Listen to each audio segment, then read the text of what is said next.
नमस्कार मित्रों, मैं हूं कैप्टन प्रभाकांत त्रिवेदी। आप सबका चैतन्य चिंतन चैनल पर हार्दिक स्वागत और अभिनंदन। मैंने अपने पिछले वीडियो में आपके सम्मुख पंच महाऋण और उनसे संबंधित पंच महायज्ञों की चर्चा की थी। आज हम प्रस्तुत वीडियो में इस विवेचना के साथ प्रस्तुत हो रहे हैं कि पंच ऋणों के परिणाम स्वरूप व्यक्ति के ऊपर कौन कौन सी परेशानियां आती हैं और उन परेशानियों को दूर करने के लिए हमारे समाज दृष्टा ऋषियों ने कौन सा महायज्ञ निर्धारित किया है और उस महायज्ञ की कौन सी क्रिया व्यक्ति को सुखी और प्रसन्न बनाती है। मित्रों, पंच महायज्ञ की विवेचना में देवयज्ञ, भूतयज्ञ, पितृयज्ञ तथैव च नृयज्ञो ब्रह्मयज्ञश्च पंचयज्ञाः प्रकीर्तिताः। ऋषियों ने देवयज्ञ, भूतयज्ञ, पितृयज्ञ, नृयज्ञ, ब्रह्मयज्ञ इस प्रकार से 5 यज्ञों का प्राविधान किया है। ये 5 यज्ञ पंच ऋणों से मुक्त होने के लिए, समाज को कल्याण प्रदान करने के लिए और व्यक्ति को सुखी और शांत जीवन प्रदान करने में पूर्णतः सक्षम है। तो आइए हम विवेचना में बढ़ते हैं कि किस प्रकार से, कौन से ऋण से कौन सा महायज्ञ व्यक्ति को छुटकारा दिलाता है। सबसे पहले ऋषि ऋण। मित्रों, बहुत बार ऐसा होता है कि हमारे किसी व्यवहार के द्वारा या हमारे किसी आचरण के द्वारा जाने या अनजाने में हमारे शास्त्रों के प्रति, हमारे पुराणों के प्रति, हमारे महापुरुषों के प्रति, उनके आप्त वचनों के प्रति, उनकी शिक्षाओं के प्रति कोई अनादर या अपकार का भाव बन जाता है। वो अनादर या अपकार का भाव ही ऋषि ऋण बन करके हमारे ऊपर उतरता है और उस ऋण के परिणाम स्वरूप हमारी बुद्धि कुंद हो जाती है, हमारे अंदर अशिक्षा और अज्ञानता भर जाती है, हमारे आत्मबल में कमी आ जाती है, हमारी सोच बहुत ही नकारात्मक हो जाती है, हमारे मनों में हीन भावना का विकास होता है, विभिन्न प्रकार के भय हमारे अंदर व्याप्त हो जाते हैं और परिणाम स्वरूप व्यक्ति आत्महत्या के विषय में सोचने लगता है और कई बार तो वो आत्महत्या के लिए उद्यत हो जाता है। इस प्रकार से ऋषि ऋण के ये भयावह परिणाम व्यक्ति के सामने प्रस्तुत होते हैं।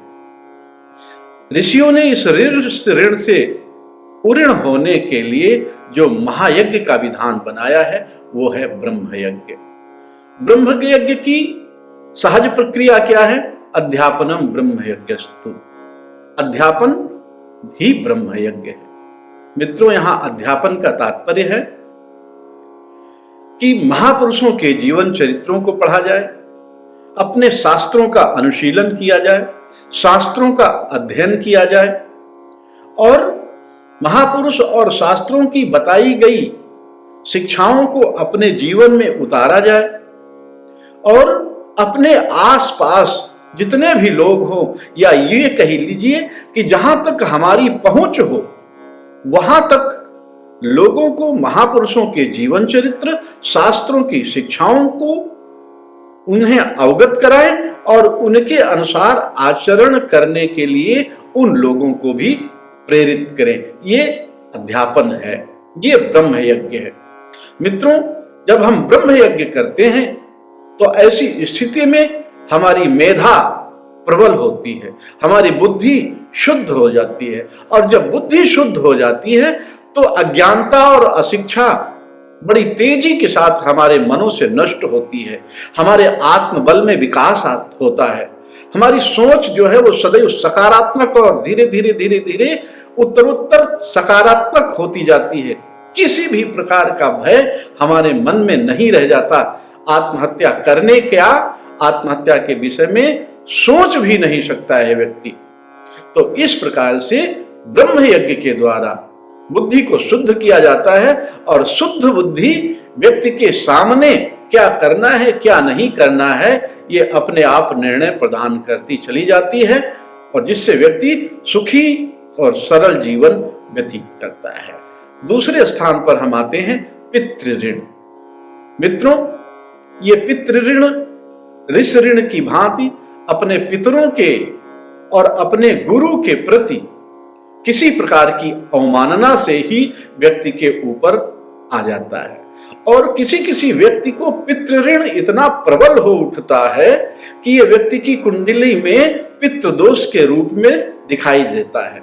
और कुंडली के होरोस्कोप में 12 भाव होते हैं, और जिस भाव में ये पितृ दोष होता है उस भाव के फल को तो अमूल चूल बिगाड़ करके रख देता है।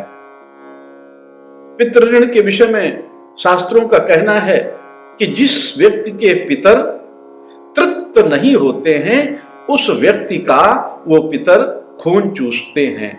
अतृप्ताः पितराः रुधिरा पिबन्ति। अतृप्त पितर व्यक्ति का खून चूसते हैं। इसके परिणाम स्वरूप उस व्यक्ति के स्वास्थ्य की हानि होती है।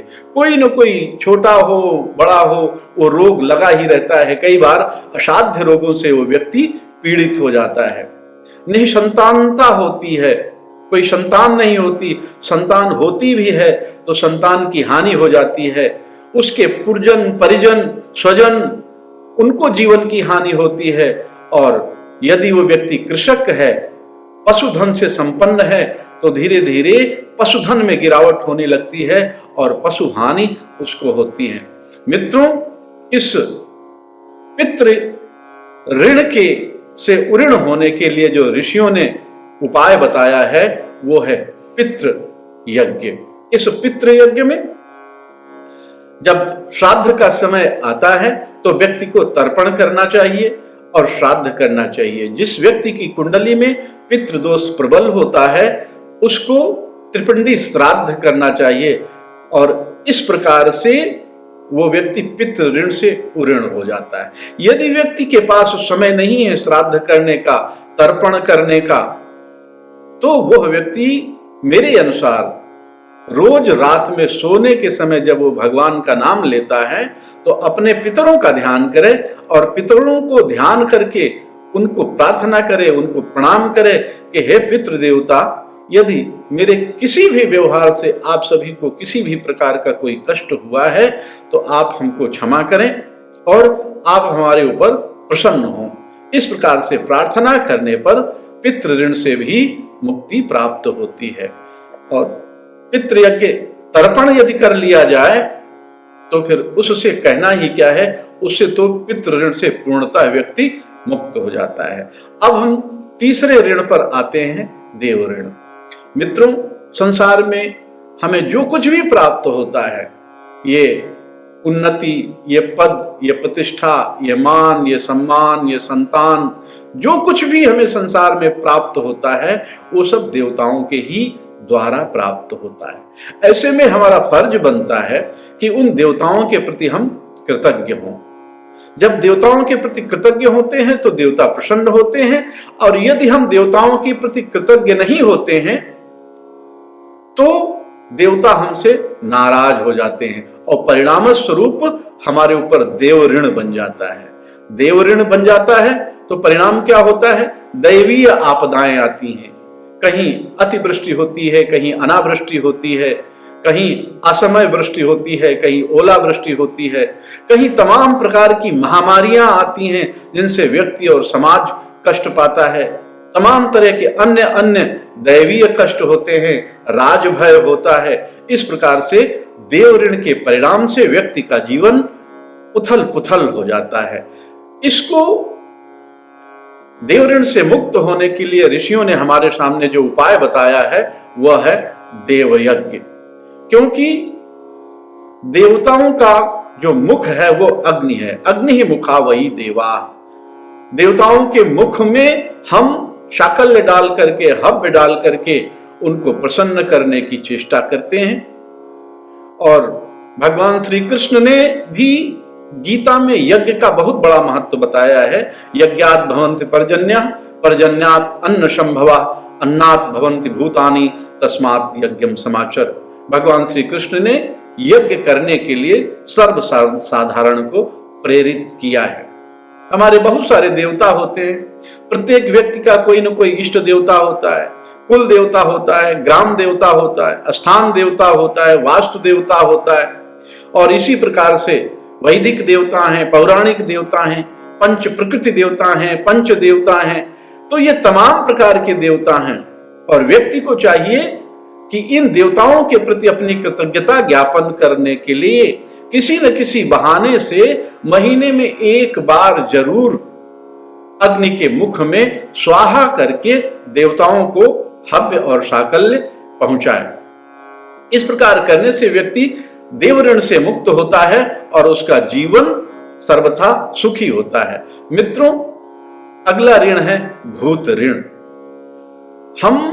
जैसे हमने अभी बताया कि जो मुझे प्राप्त होता है वो देवताओं के माध्यम से प्राप्त होता है, और जो कुछ भी हमें प्राप्त होता है उसमें हमारे चारों ओर रहने वाले, चाहे वो दिखाई पड़ते हों चाहे न दिखाई पड़ते हों, उन जीवों का भाग होता है। हमारी प्राप्ति में उन जीवों का भाग होता है, और जो व्यक्ति भूत ऋण को समझता है और उन जीवों को उनका भाग्य प्रदान करता है तो धीरे धीरे उसकी उन्नति होती है।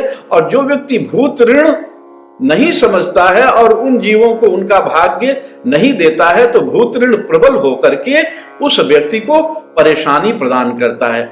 ऐसे समय में उसको भूमि भवन और वाहन का अभाव होता है, उसे आर्थिक अभाव होता है। आर्थिक प्रयासों के लिए यदि वो कोई काम करता है तो उसके सारे के सारे प्रयास असफल होते हैं। यदि व्यक्ति कृषक है, उसके खेती बाड़ी है तो उसके फसलों का नुकसान होता है। यदि व्यक्ति व्यवसायी है तो उसे व्यवसाय में नुकसान होता है और व्यवसाय में असफलता प्राप्त होती है। ऋषियों ने भूत ऋण से उऋण होने के लिए भूत महायज्ञ का विधान किया है। इस भूत यज्ञ में हमें चाहिए कि हमें जहां चींटियां मिले वहां हम चींटियों के लिए चीनी डालें, आटा डालें, गुड़ डालें, गाय को रोटी खिलाएं, कुत्तों को भोजन कराएं, उनको रोटी डालें, पक्षियों के लिए छत के ऊपर दाना की व्यवस्था करें, उनके लिए पानी डालें। और यदि हमारी पैरामीटर में कहीं कोई पेड़ है तो उस पेड़ को भी हम सिंचित करें, गमलों में छोटे छोटे पौधे रख करके उनमें रोज पानी डालें। इस प्रकार से भूत ऋण से व्यक्ति को मुक्ति होती है।